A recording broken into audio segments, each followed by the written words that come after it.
No mérito, o apelante Gabriel Pérez pretende desclassificação para porte de drogas para consumo, subsidiariamente busca a redução da pena base ao mínimo legal e reconhecimento do tráfico privilegiado e redução da pena de multa. O apelante Giovanni Otaviano, por sua vez, também pretende a desclassificação também com relação ao artigo 28 da Lei de Drogas e também a fixação da pena base no mínimo legal. Em contra-razões, a promotoria, com atribuição do feito, pugna pelo não provimento dos apelos e a Procuradoria de Justiça, em dissonância com o órgão ministerial de origem, exarou o parecer pelo parcial provimento dos recursos de apelação, a fim de reconhecer a figura do tráfico privilegiado em relação aos dois apelantes. Esse é o relatório, eu ouço a Procuradoria de Justiça. Eu ratifico, Excelência. Obrigado, doutor Norberto. Doutor Haran, o senhor defende quem aqui mesmo? Gabriel. Gabriel. E o doutor, quem é o doutor Josimar? Josimar, eu estou com problema na minha câmera, vocês não estão me vendo? Tá, o senhor defende o senhor defende o Giovanni, né? Então, isso. É o seguinte, eu estou adiantando aqui, que a não ser que, aí, caso haja a divergência de algum dos membros da Câmara, com relação ao Giovanni, que é patrocinado pelo doutor Josimar, é isso, né? Isso mesmo. Com relação ao Giovanni, eu estou absolvendo, o voto é pela absolvição, né? Desclassificação seria para o uso, mas em relação à quantidade, aplicando o tema do Supremo Tribunal Federal, o processo de natureza não penal a ser tramitado perante o juizado, né? Então, a absolvição do Giovanni. E com relação ao Gabriel, doutor Haran, eu estou aplicando reconhecendo o privilégio. Então, doutor Josimar, se não houver divergência dos membros aqui, saber se o senhor dispensa a sustentação. Se alguém divergir, aí a gente abre a palavra para o senhor. Tudo bem? Excelência, tudo bem. E, doutor Haran, o senhor teria interesse em fazer a sustentação mesmo, aplicando o privilégio aqui? Tem 2 pontos que eu gostaria de levantar, Excelência. Então, perfeito. Então, eu concedo a palavra ao senhor. Se o senhor puder ser assim, breve. Sim. Boa tarde, doutora Câmara, excelentíssimo senhor desembargador-presidente, senhores desembargadores, membros, ilustre Ministério Público. Eu só venho chamar a atenção na situação da fragilidade probatória da ausência de mercância, correto? Então, derivado de uma nulidade da busca domiciliar, porque a entrada no domicílio foi feita sem mandado judicial, no imóvel que constava como abandonado, né? E a justificativa da guarnição foi que, ao ver o corréu apresentar um certo nervosismo ao colocar algo volumoso no bolso, eles teriam feito a abordagem e o adentramento numa residência supostamente abandonada, que é a residência do Gabriel. Ocorre, excelências, que esse objeto volumoso era um objeto atribuído ao corréu Giovanni, que pesava 5 gramas. Então, seria o tamanho de uma bola de gude. Com todo respeito aos policiais que fazem esse trabalho magnífico de repressão, como foi citado anteriormente pelo desembargador Marcos Machado, que faz parte do objetivo, né, da ronda extensiva, eu acho humanamente impossível uma guarnição no lusco-fusco, digamos assim, em torno de 17, 18 horas, a 1 quadra, 2 quadras, dentro do mesma viatura, conseguir enxergar uma pessoa colocando um objeto do tamanho de uma bola de gude e chamar a atenção para que aquilo fosse algo que gerasse uma fundada suspeita para uma abordagem, né? Então, essa nulidade, ela é essencial. Por quê? Porque ela anula todo o processo, né? Não houve mandato judicial para abordagem, para poder fazer a entrada no domicílio, né? O tema 280 do STF fala que tem que ter razão objetiva e prévia. Não tinha nada previamente, não tinha uma suspeita, não tinha uma averiguação, né? Então, esse tema chama muita atenção da defesa. Em relação à fragilidade probatória, né? Gabriel assume que a droga é dele, que a droga que foi encontrada é dele, ele confessa que faz uso dessa droga, né? Ele é réu primário, não tem antecedentes, não tem envolvimento nenhum com nenhum tipo de facção, organização, associação nenhuma com ninguém para mercância de droga. Tanto é que não existe nos autos, em depoimento, em nada que leve a entendimento que havia uma comunhão de desejos entre os dois para poder fazer mercância de droga. Não existe caderno, não existe anotações, não existe celular com troca de informações, com pedido de droga, com droga delivery, com nada disso. Não existe dinheiro trocado, nada em espécie que faça menção à mercância, né? Gabriel é um usuário de droga, ele assume isso, né? E por mais que exista a questão da quantidade de droga, isoladamente ela não basta para condenar uma pessoa por tráfico, nem que seja num tráfico privilegiado. Então a defesa insiste na fragilidade probatória e ausência de mercância, né? Um outro ponto muito crucial, que é o foco da sustentação, é que lá na instrução processual, o douto promotor, ele sequer avaliou a possibilidade da oferta de ANPP. E vejam bem, excelência, naquele momento ele alegou, isso seria futurologia, falar que uma pessoa que está respondendo a um processo com apreensão de droga responderia a tráfico privilegiado. E de forma alguma, isso na verdade é aplicação da lei. Tanto é que a Procuradoria-Geral aplicou o tráfico privilegiado, discordando do parecer da douta promotoria. Então isso não é futurologia, isso é aplicação de lei. Nós estamos no estado que tem lei, né? Até o momento que seja aplicada a lei. Então não houve apresentação da proposta de NPP no momento adequado. E isso causaria uma nulidade, né, no ponto da defesa. Por ele ser primário, confessa uso de droga, crime sem violência, grave ameaça e uma pena inferior a 4 anos. Né? Não tem justificativa para o douto promotor não apresentar o ANPP. Em relação... Só mais um ponto. Então, dessa forma, pela inconstitucionalidade da violação e inviolabilidade do domicílio, né, pela fragilidade probatória, porque tem que existir um estándar probatório que dê, né, robustez, né, para que uma pessoa seja condenada por tráfico. Essa semana nós tivemos um evento que o ministro Schetti, do CJ, ele faz um discurso, posso dizer assim, de 2 minutos, eu vou falar alguma coisa sobre isso, que ele assume a culpa, que ele fala que todos somos atores do sistema judicial. O policial militar que forçou a entrada no domicílio, sem fundada suspeita, o policial civil que, em sede de delegacia, não considerou um álibi, né, desse acusado, não constou em termo, o delegado não apurou, fechou um relatório administrativo sem considerar isso, né? O digno promotor que lá atrás não ofereceu a NPP, que deveria oferecer por obrigação constitucional, por seu papel custos legis, alegando que seria futurologia, e hoje nós temos um parecer da Procuradoria concedendo a NPP. Então, isso já era um absurdo, né? Então, continuando o que o ministro Schetti falou, e os magistrados também. Por quê? Porque em sede de jurisdição primária não enfrentam os argumentos, né? Já houve nessa Câmara, inclusive, discussões homéricas. Eu participei assistindo pelo YouTube, depois a sessão foi cortada, quando a questão da pessoa fazer... não enfrentar a situação. E os juízes de primeiro grau, pela quantidade absurda de recursos, tanto nos tribunais quanto nos superiores, tribunais superiores, eles não estão fazendo o dever de casa. Então, isso chama a atenção. E, enfim... condenar pessoas que não são traficantes, né? Independente que seja como tráfico privilegiado, essa pessoa vai estar condenada a ser um traficante. As pessoas vão ver ele no bairro, vão ver ele na rua que ele é um traficante. Ninguém vai entender na rua que é um tráfico privilegiado.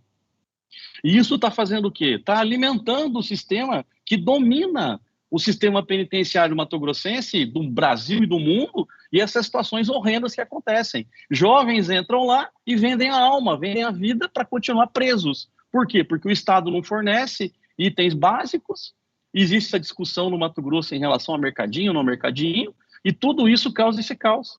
Então, pessoas jovens que não deveriam ser condenadas, elas estão sendo condenadas e estão alimentando organizações que dominam o sistema penitenciário. Então, dessa forma, partindo para o encerramento, a defesa pugna pelo reconhecimento da nulidade da busca domiciliar, exclusão das provas ilícitas, né?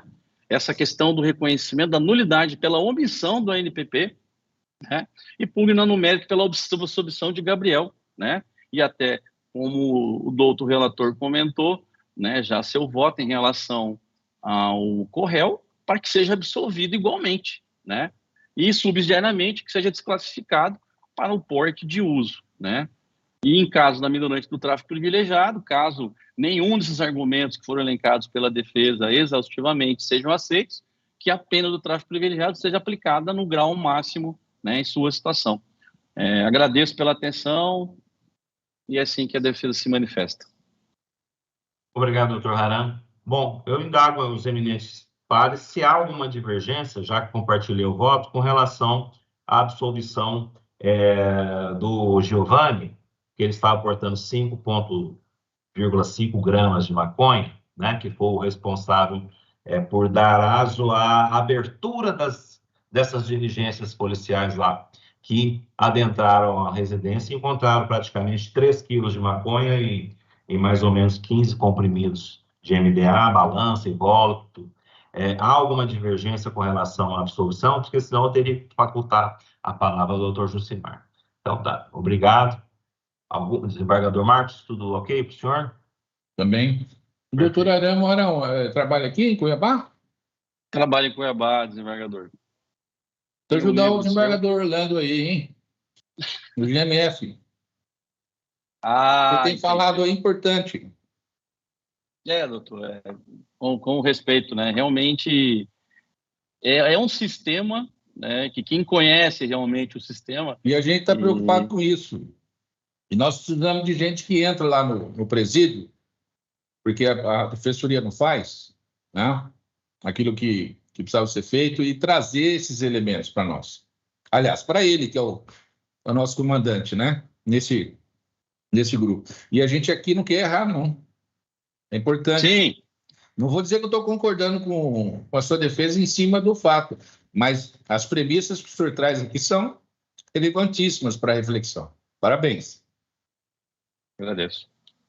Bom, então, com relação ao preliminar de unidade de busca domiciliar, né, o Giovanni, ele foi avistado saindo de uma residência aparentemente abandonada, né, e notando ali a presença da guarnição, então eu passo a votar essa preliminar aqui, né, a guarnição visualizou ele, né, com um objeto no bolso frontal, que é até um questionamento da defesa aí do outro réu, do Gabriel, de que seria absolutamente improvável isso. Tanto foi provável que, com base nessa abordagem, eles encontraram praticamente 3 quilos de maconha nessa residência aparentemente abandonada, né?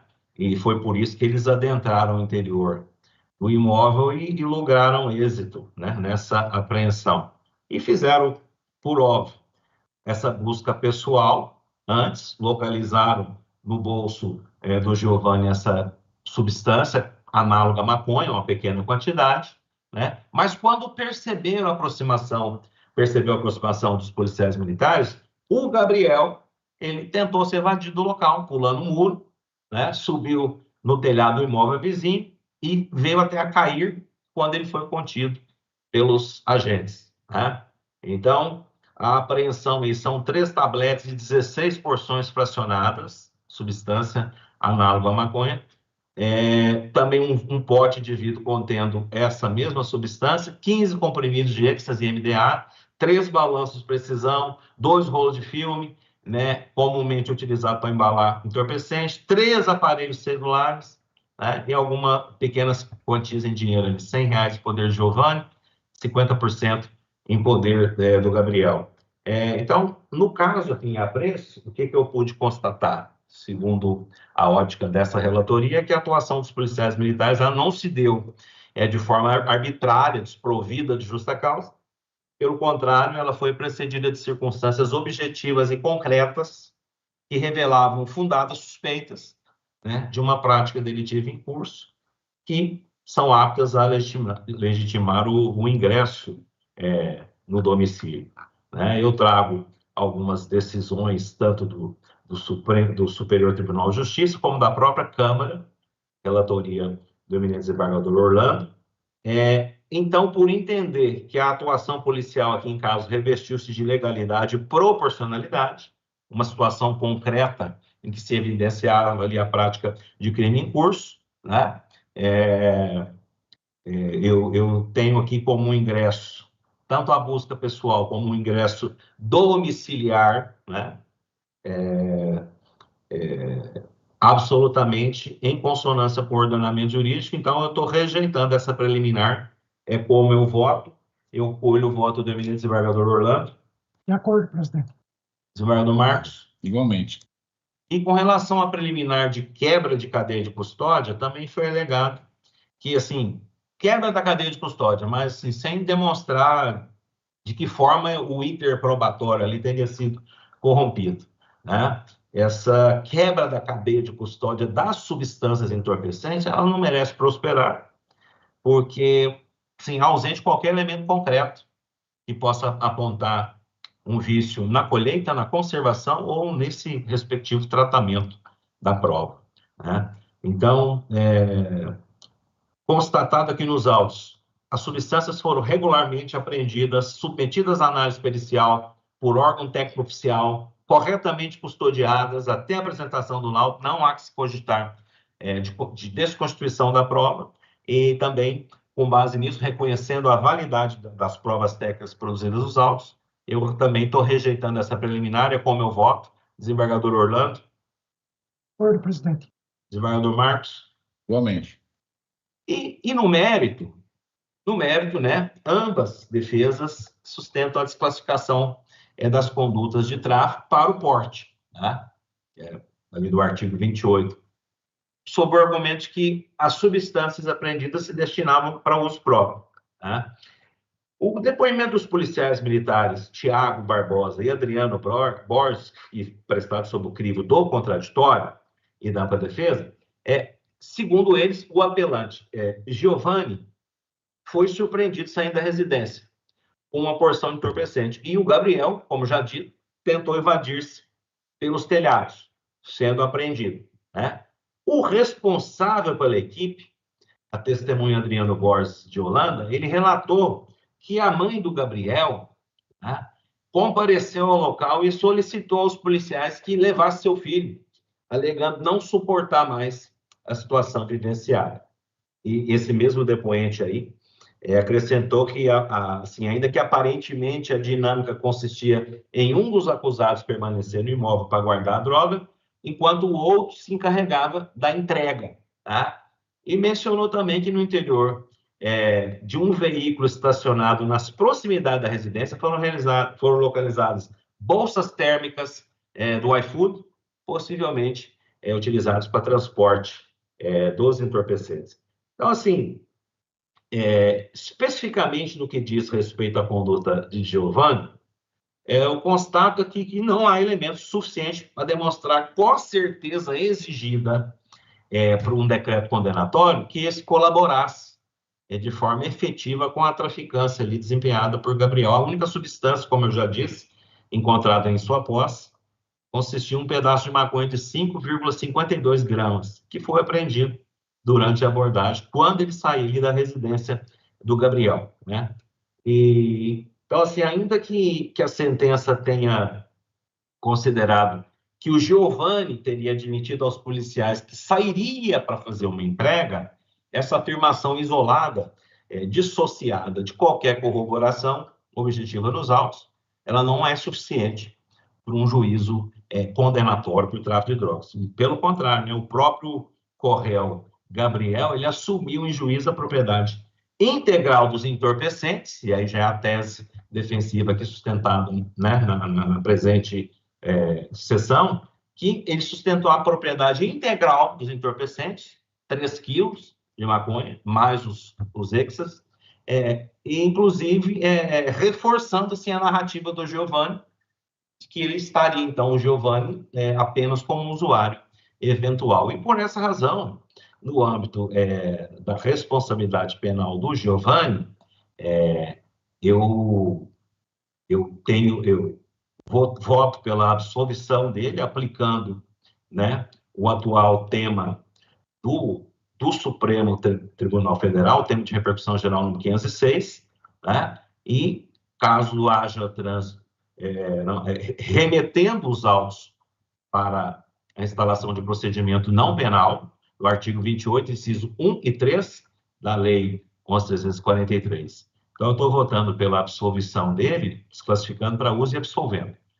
Com relação ao Gabriel, né, ainda que a quantidade e a variedade da substância apreendida sejam significativas, essas circunstâncias aí, elas já foram valoradas na primeira fase da dosimetria, né? Não devem ser utilizadas de forma isolada para afastar o redutor da pena no âmbito do parágrafo 4º do artigo 33, que é o privilégio. Então, eu estou reconhecendo o privilégio, né, o tráfico privilegiado, mas, assim, aplicando a causa de diminuição, fixando a fração mínima de 1/6, diante do quê? Do volume da natureza e natureza da substância entorpecente, e sem desconsiderar os direitos do apelante, né? Mas também sem afastar a gravidade concreta dessa conduta.